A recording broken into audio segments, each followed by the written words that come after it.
There's good news and there's bad news. I'll start with the good news. Steph Curry is fully healthy, and he is back in a major way with the game-high 39 points, 6 of 15 from the three-point line, 14 to 28 overall. The bad news is the Warriors went on a 5-minute scoring drought in the fourth quarter, enabling Minnesota to go on a 17-0 run. They withstood it. Warriors run. They're in the fourth quarter, and they win by 7, 127 and 120 in the first meeting between these two clubs. Since their Western Conference semifinal matchup, we welcome everybody to Toyota Warriors postgame live here at the Gay House to return to the Hall of Famer Chris Mullin, NBA champion Festus Ezeli, and my brother from another mother, Rod Brooks. I am Vontae Hill. Too much size, athleticism from Minnesota, and that scoring drought really did the Warriors in that fourth quarter. Yeah, the end of the third, start of the fourth, as you said, Bonte, a 17-0 run. And I think Minnesota won this game. It was a clutch game, last 5 minutes, within 5 points. DiVincenzo made some huge three-point shots. I thought Julius Randle was great all night long. And the Warriors, I thought they played a good game. They couldn't knock down the three ball. You know, they took 46 threes. I thought a lot of them were open shots. Good ball movement, but because of that, their assist numbers were down. The good thing is, as Fish just said, Steph looks really good coming off the thigh contusion. I think they have to figure out their bench. You know, I think Steve feels good about the guys he puts on the starting five, but the bench is kind of a crapshoot. You don't really know who's going to play, the rotations there. I think they got to figure that out. They really got to start making some hay here with 14 of 20 games at home. I thought Minnesota played to their identity. Yep. All they do is they drive the ball. They have incredible athletes. They drive and wait for you to stop them. If you don't stop them, they get to the rim. If you do stop them, they hit the corners and they hit threes. Well, tonight, they weren't hitting threes either, so they just stayed with the drives. They just drive and got to the rim. They scored 66 points in the paint, and they punished the Warriors. When the Warriors went on their shooting drought, they didn't have an answer.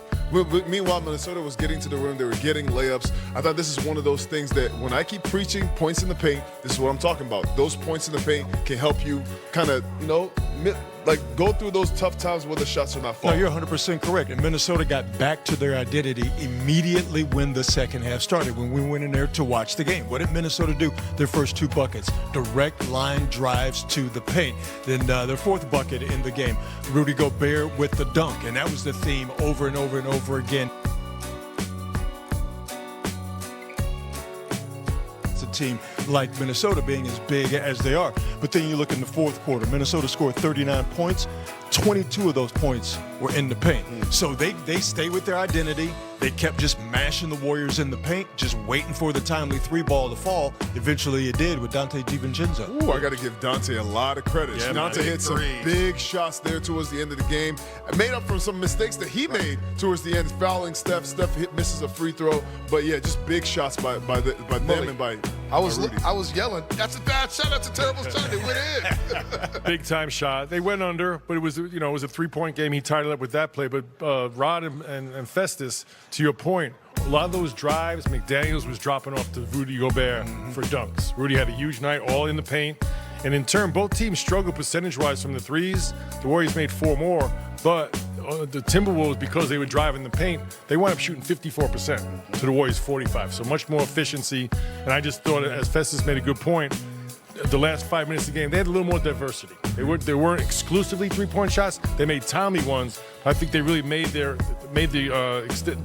separation by driving the paint and getting points in the paint. And 24-14 run. Hold on, let's pick up this fourth quarter tape, Rod. Let's get to it, the crunch time tape. Rudy Gobert with 24 and 14-0 run by the T-Wolves here, and they take a commanding 12-point lead, their biggest lead of the game. But then Steph Curry comes off the bench. Great play out of a timeout, by the way, Steve Kerr. Getting something going to the basket. They were missing so many shots, and that broke the drought right there. Yeah, 5-minute scoring drought as he fell there. And then Moody right there. Nice little hustle play right there. Offensive rebound to Stephen Curry, and you get the Warriors back into the game. That's just God-given talent to Steph Curry that has been absolutely honed to perfection. And then Steph pushing the ball. Moses Moody from the corner. That's a huge shot. There's life inside the Chase Center. Warriors all of a sudden down 4 with 4 minutes and change left in Minnesota.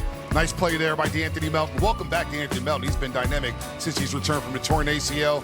Moody slowing it down, and that's bad, man. Pump fake, fly by. Good night.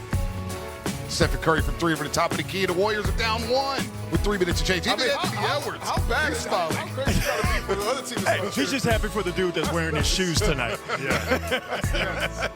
Jimmy Butler, kind of a quiet night for Jimmy Buckets here. We'll get to that a little bit later, but Steph doing that thing again. 14 points in that fourth quarter. Again, he finished with 39, a game high.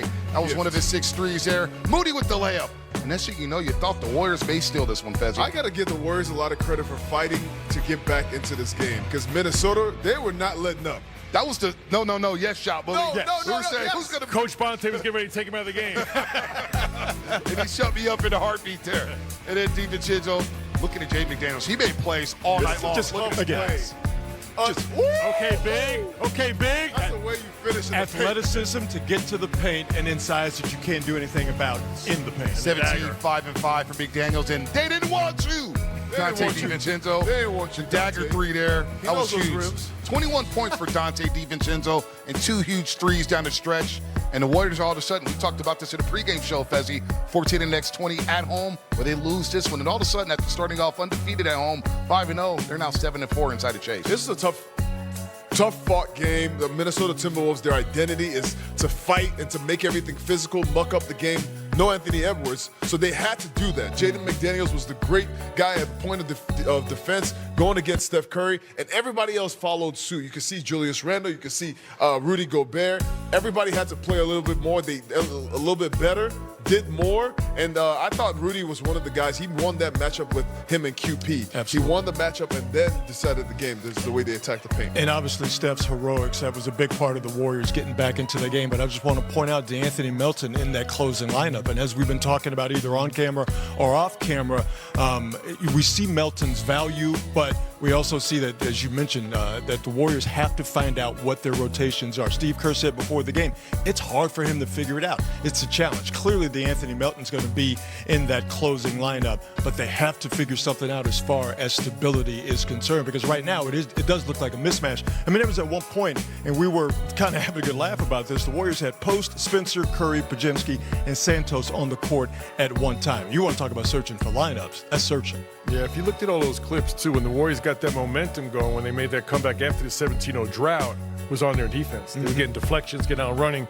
and maybe more importantly, they weren't facing Minnesota's half-court defense, where they can get set up and really be physical and have Gobert, place where they want him.